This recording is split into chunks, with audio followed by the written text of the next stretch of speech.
Bakit po? Tower Bill isa. Manufactured by ACS Manufacturing Corporation, ISO certified, world-class quality. Oo. Sama.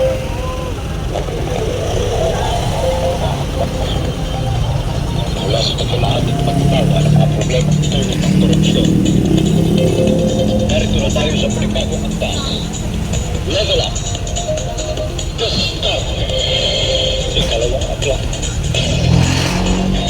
Oras na para pag-isipang mabuti ang bawat desisyon. Ang bawat akbang. Ang bawat palang gawin bilang tugon sa mga hamon ng pagkamit ng katarungan. Ng pag-abot sa pangarap ng buhay at makapabuhay ng kayama at matiwasay. Discard. Ikalawang aklat. Ano ba to? Discarding makabansa. Discarding makatao. Wow. Discarding makakaligtasan. Mga hakbang na mula sa taimtim na pagsusulit. Kaya isipan na maayos. Ikaw, ano ang punto ngayon? Discard!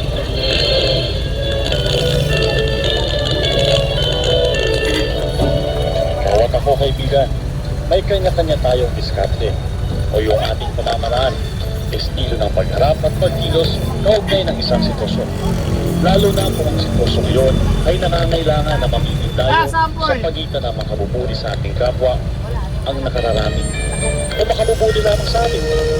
Kaya minsan, may mga diskarteng disiplinado dahil ang taong dumidiskarte ay makasarili o kaya takot talaga sa laman o kaya ay tamad kumilos, tamad mag-isip o kaya ay mahilig kumasa na lamang sa iba o kaya ay korap o kaya ay depektibo ang tinatawag na moral compass o sa ibang salita, hindi tiyak ng tao yun kung ano ang pagkakaiba ng tama sa maling isip, salita at gawa.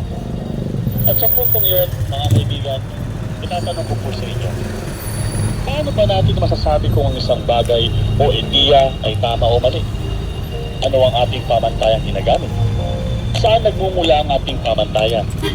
At ang pamantayang ito, kasi yung ate ko, tapos wala naman tumutulong doon kasi hindi naman siya pinanagutan ng nakabuntis. Siyempre, hindi ko naman matitiis. Masa puso pa rin pala. Naiintindihan ko naman po.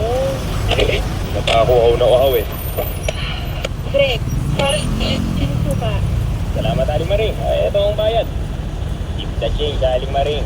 75 din yun, ha? Wow, galante ah. Magpapasko na ho kasi. Ay, alam nyo na. Kasi sila, of course they love your apo. Paring Luis, parang kahapon lang, 17 pa lang ako. Ngayon, biglang 42 na ako. Buti nga, hindi halata eh. Ito naman ako. Halos magkaedad lang tayo pare ha, pero tignan mo naman itong mukha at leeg ko. Talo pang ampales, ang dami ng pulubot. Mga Luis, kaya mo kung may mga tulog sa akin. Sabihin lang nun, ayaman na nagsusubo ng buhay mo. Mayaman? Tumama ka sa loob pare? Eh, kailan pa? At ayon sa inampalan, ang diskarte ni Greg, ang otomatikong ibinibigay na kahulugan sa salitang mayaman ay patungkol lamang sa material na kasaganaan. Ang discarding ito ay...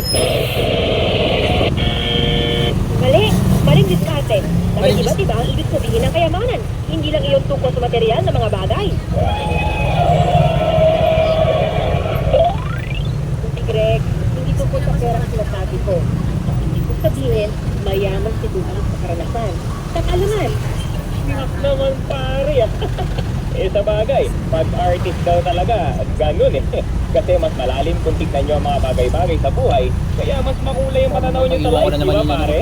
Ah, minsan, ganun nga. Anong minsan? Palagi ka mo. Kita mo nga, Greg, yung andun sa plaza, yung Christmas tree na gawa sa mga paron, yung tinatayo ng barangay. Di ba ang ganda? Si Luis ang may idea nun. Talaga pare? Ang bihira. 2-in-1 yun ah. Christmas tree na, parol pa. Kaya hindi na kailangan ng Christmas light. Ang ganda nga paggabi. Paano mo naisip yun pare? Artist nga, ano ka naman? Nakahagilap ng inspirasyon mula kung saan. Ganon, pare. Tulungan mo naman akong magkaroon ng inspirasyon, no? Para mabalik ko yung dating macho kong katawan, pare. Baby face nga ako. Magkano po assumption? Ganito namang panayang sumpong nitong rayuma ko. Wala rin silbi. Pare naman kasi, sabi ko na sa iyo, iwasan mo ng pagkain ng mga magpapataas ng uric acid mo. Ayaw mong makinig. Kahit Kahit na. pag tumatanda tayo, hindi ibig sabihin na kailangan na nating manghila at magkasakit. Hindi kong sabihin, pag marunong ka dumiskarte, magaan ang takbo ng buhay mo. Diskarte? Hindi ko maintindihan. Ano ang koneksyon ng tuhod kong nirarayuma sa pagdiskarte? Diba, ang ibig sabihin ng marunong dumiskarte, pag magulang ka, hindi ka magugulangan. Ganun ang ibig sabihin ng marunong dumiskarte, hindi ba? Ang sabi? Ano lang? Okay ka lang. Sa puntong yun, hindi ko na kinakailangan magtanong. Nauna na ang reaksyon ng tinampalan.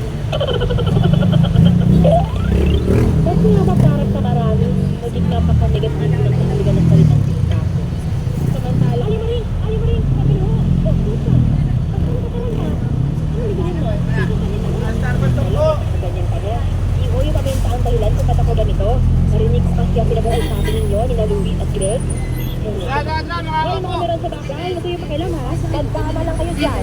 Maganda yung sasabihin ko. Di ba sabi nyo? Negatibo ang unawa ng mga tao sa salitang diskarte. Pasok, ma'am.